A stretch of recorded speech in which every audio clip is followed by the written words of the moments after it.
Hey, welcome back. I'm Dan, and I want to tell a better story, and I'm trying to do that.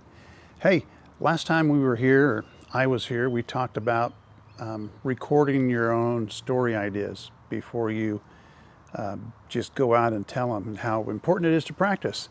Well, I'm going to talk some more about that today. I'm going to call this this video, oh, I have my notes. Speak what you know. That's probably in the title that you clicked on. So what do we know? We know our ideas. And this is what I want you to do. You've worked out your ideas, your story ideas. You have your three main ideas if you followed the last video, and you have them written down someplace or on a whiteboard. I put mine on a whiteboard on the fridge, which didn't last long because I had a grandkid come over and snag the whiteboard. And next thing you know, there was pictures of Bluey all over it. Well, at least that's what she told me they were. So, but get your ideas, your three main story ideas that you want to work on. And then I picked one. And the one I picked was probably the hardest one I will tell. Mostly because as I started going through that story and as I practiced it on my video and started talking it out, I realized there was a lot of emotion in this still. And I read a book about storytelling about a year ago now, and that's one of the things the author mentioned was that if telling this story causes you to have a lot of emotion, then you're not ready to tell it yet, but you are ready to hear it. So remember that as you go through your story ideas and you start speaking them out, because some of the things you're going to say, you've never said before. They never existed in space or in time or in your ears. They didn't come out your mouth. They were just floating in your head. So just pull them out, talk them through with yourself, because you're the most important person to hear them in the beginning. And we're going to get these stories going. Another thing you want to do is record your ideas, record your stories. And you might wonder, and how do you do yours? Well, I want to show you how I do mine. Because I just kind of flippantly said that last time, thinking that most of the people watching are probably YouTube creators. And then I backtracked on that because that's what I do. So that's kind of where my mind is at. But in reality, I'm not really doing this for YouTube creators. I'm doing this for folks like me that just want to tell a better story and record it and save it and create a legacy for their family. Actually, the notebook I bought, I titled Stories for My Family. Oh, that's another quick tip I could give you. I went to Walmart. I bought a bunch of these notebooks like this. $6 in the place where you buy pens and pencils, stationery. So what I like about it, I'm just telling you, this is a practical tip. Notice it has two ribbon markers. Two. One is for the back of the book, where I actually list my story ideas. So those guys all go in the back. I grabbed the wrong notebook. Oh, an eruption of dogs across the street. Now, I do have a list of cameras I sold. Anyway, put your story ideas in the back. Use one marker for that. Then I use the other marker for where I'm actually at in the book. So far, it's worked out great for me. I'm one of those guys that needs a practical, tangible, I can see it kind of system. So this works good for me. Plus, I keep it with me all the time, and whenever I come up with a story idea, I add it to the list in the back. And then in the front is where I have the story ideas that I'm actually working on. I start from the front and go through with each individual story. And it's been helpful for me to make notes. And I use it when I reviewed my stories. Let me show you how I did that. So I have this guy here. This is just a cheap old camera that I'm turning on. Come on, buddy. Come on, you can do it. Oh, that happens. Sometimes when you buy these clippies, if they clip onto the power button, every time you try to turn it on, it turns off. Look at this. Up. There we go. It's an Android, you know, it's one of those things. And I usually use a native camera. And let me show you. So there we are. Look, that's us. Well, it's me. I mean, you're watching.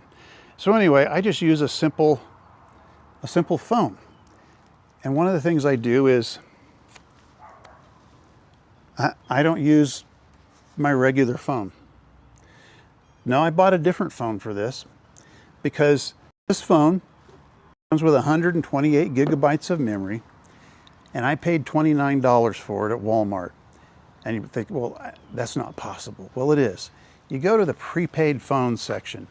They're always on sale. This was a Motorola G2025, I believe. $29.99 or $30 or whatever plus tax wherever you might live. But I didn't activate it. It was on one of those wireless carriers for Go phones, or what they call in the movies burner phones. But it has a decent camera, and it records in 1080p, which, you know, people might think they need 4K. I've never used 4K, and I have 4K cameras. But I just use the front phone, the front camera, I mean, on the phone. It's just for documenting my practice stories. And the thing is, that's all I use this camera for. I call it a camera, not a phone, because I didn't activate the phone. It's basically a handheld computer at this point. So I record my practice videos on this. And the nice thing about that is they're right there where I can watch them on a larger screen.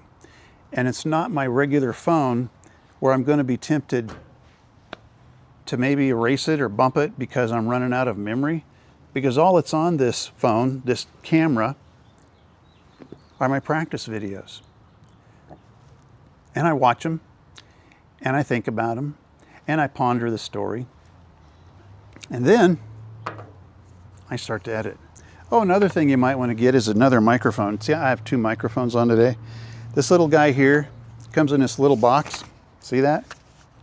Two microphones and a receiver. Here's a receiver. I think I paid maybe $10 for this on Amazon. They're there all the time. The reason I like these, they have their own charging case. Nice and simple. I don't lose them. And it allows me to record decent audio so I can hear myself. Because we need to learn to know what we sound like. The voice we hear on the camera, when it's recorded, is not what we hear in our head. We hear our voice out our mouth, back around through the air, back into our ears, vibrates those tiny little hairs in there that mine don't work, so I have hearing aids. And you also hear it through your jaw, through your bone structure. So the voice that you hear of yourself is not what everyone else hears. I think it's important for us to understand what other people hear. For me, it's not so bad. I worked in radio for a long time, and we had to wear the people that do the podcast with the big goofy headphones. I don't know why they looked at it. I always thought on camera that looked kind of funny because you don't see musicians on stage with those. They have the in-ears that they plug in for monitors. Try those if you want to do that podcasty thing. Try those stage monitor microphones. I mean, earbuds, headphones. Yeah, it's one of those days where my vocabulary just keeps turning into a salad. So, critique time. That's the hard part. How do you critique your own video? How do you critique your own story? I wondered that for a while. So you know what I did? I Googled it.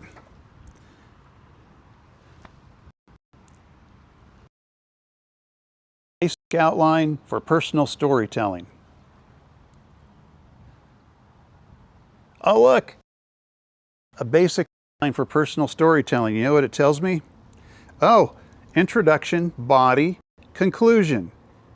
And then in each section, it gives me 3 items that should be in there for a basic personal story. Oh, the hook. What did you say to grab people's attention? You know, most YouTube people, they're the creator people and all those trying to give creator advice, they say you have like 5 seconds to grab their attention or they'll click off. When I was in radio, the basic rule was 7 seconds of dead air, people will change the station. Of course, that was the 1980s. But it's true. If you know, the song stopped and you were still in the bathroom, but they're going to change the station on you because we don't like the silence. So 7 seconds, I think, is good. You got to grab your audience in that first 7 seconds. You have to give them a reason to watch, a reason to listen to your story. Now, I know that's a YouTube thing, but I also believe it happens in storytelling. What's your hook? What's your title? What's your intro? You got to get them in there. Oh, the context. Share where and when the story happens. Basic stuff. The norm. Show what life was like before things changed. Oh, the body, conflict and action. That's enough. You're probably wondering, can you post this for us or put a link? No, it's in Google. Pull your phone out and ask Google. That way you have it. Do like me, copy and paste it and print it out and put it in your notes so you can save it. Basic story outline stuff. So I went through my story with my little notebook here and my pencil, because I sometimes have to erase because I can't write very well.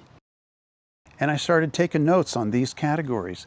Did I have a hook? Oh, how did the story begin? You know, and I started going through it and making notes.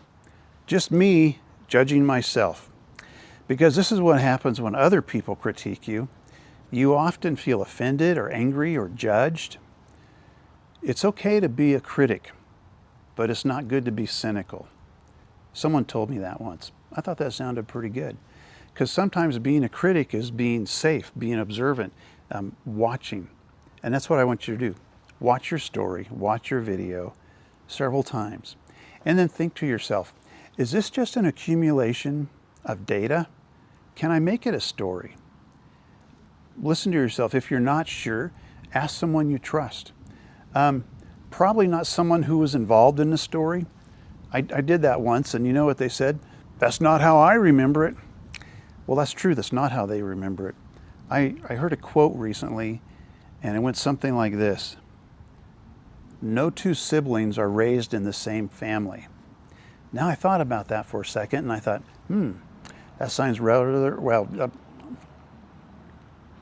I'm good.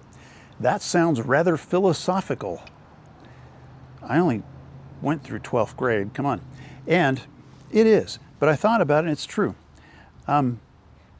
My memory of growing up is not the same memories my brother has or that my sister has.